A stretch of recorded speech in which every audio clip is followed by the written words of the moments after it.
Guilherme, qual é o papel que você vê desse estatuto do Bahia, diferente dos demais clubes, nessa transformação que o clube teve nesses últimos Eu acho que o estatuto tem um papel fundamental, né? Ele foi o estatuto da democratização do clube, na se você verdade. puder também dizer quais foram as principais medidas que vocês tomaram. Olha, Fernando, a principal medida do estatuto, ele está focado em alguns pilares, né? Primeiro, da democracia, que ele permite que qualquer um seja sócio do clube com o menor trabalho possível, com a menor fricção possível. Então, se você entra hoje, você vira sócio do Bahia pelo WhatsApp, pelo site, pelos pontos físicos, pela lojas, por isso tudo. É um sócio de verdade, a gente não usa a expressão sócio-torcedor, a gente não tem essa expressão aqui. A expressão sócio-torcedor é uma anomalia formada pelos clubes brasileiros para dizer que o sujeito é sócio, mas ele não manda em nada, ele é só sócio de estádio, ele não é sócio, ele é sócio do futebol, é sócio de estádio, mas ele não é sócio do clube. Por quê? Porque o clube brasileiro quer o dinheiro desse sócio torcedor, mas não quer dar a ele poder. O poder de votar, de ser votado, de se candidatar. Então, é uma coisa muito anômala, assim, né? O Bahia não tem isso. O Bahia só tem sócio e acabou. Não tem sócio torcedor. Ele é sócio, às vezes ele adquire uma ampliação do seu programa de sócio, que a gente chama de sócio acesso garantido, que dá direito aos tickets do estádio, mas ele só consegue isso se ele for sócio do clube. Ele sendo sócio do clube, um ano depois dele ser sócio, ele pode votar para presidente e para conselho deliberativo, e anos depois ele pode ser votado, né? Então, isso é muito importante. Qualquer sócio do clube que tenha 2 anos ou mais, ele pode votar e ser votado. E que ele tem 1 ano, ele já vota para presidente e para conselho deliberativo. O Bahia elege diretamente o seu presidente, ele não tem filtro de conselho deliberativo, portanto, não tem aquelas negociatas comuns em muitos clubes, né?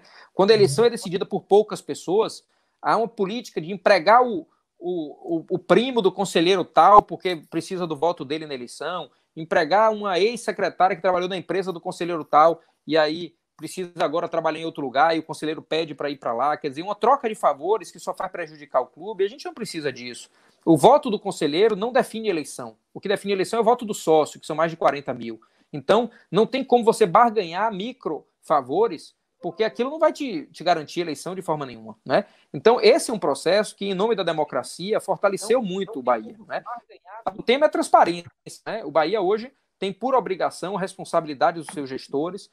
A gente tem que publicar todos os balanços, somos fiscalizados pelo Conselho Fiscal, pelo Conselho Deliberativo, enfim, tudo isso é muito transparente. O Bahia não pode esconder dados, salvo se for dados íntimos de atletas, por exemplo, como salários, mas a gente tem que dar o gasto geral com futebol, toda essa parte, e isso é muito cuidado dentro do clube. Terceiro elemento é o profissionalismo. Eu sou presidente do clube, apesar de ser empresário aqui em Salvador, tenho faculdade, tenho editora de livros, enfim, eu tenho minha atividade empresarial, mas enquanto eu for presidente do Bahia, eu tenho que me dedicar exclusivamente à presidência do clube. Eu não posso compartilhar outra atividade profissional. Eu não posso sequer ser sócio administrador das minhas empresas. Eu tive que sair da sociedade, da administração das minhas empresas. Eu posso ser sócio ainda, lógico, mas eu tive que sair da administração. Meu tempo é dedicado exclusivamente ao Bahia. Eu sou remunerado por isso, né?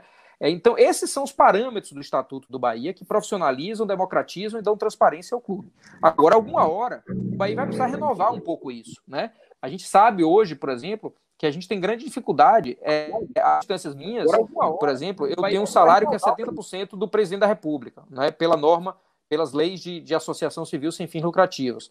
Mas a gente não sabe até quando a gente vai ter presidentes, tem um conjunto de habilidades para o desafio, o tamanho do desafio que ser presidente do Bahia importa, e que tenham, por exemplo, o salário de 70% do presidente da República em um mercado que o futebol paga muito mais do que isso para os seus executivos, né? Então eu ganho tanto praticamente no final das contas quanto um profissional médio dentro do clube, de média remuneração dentro do clube, né? Eu ganho muito menos do que qualquer profissional do futebol. Isso é uma anomalia do clube. Eu não estou reclamando para mim, porque felizmente, eu tenho minhas atividades e minhas rendas das minhas empresas, mas isso não vai acontecer sempre, né? Não é sempre que isso vai ser na realidade dos presidentes do clube, dentre várias outras coisas que eu acho que a gente pode avançar mais. Mas é bom a gente ter um estatuto moderno, mas melhor do que isso, a gente vê que eles, mesmo sendo modernos, a gente pode sempre estar melhorando.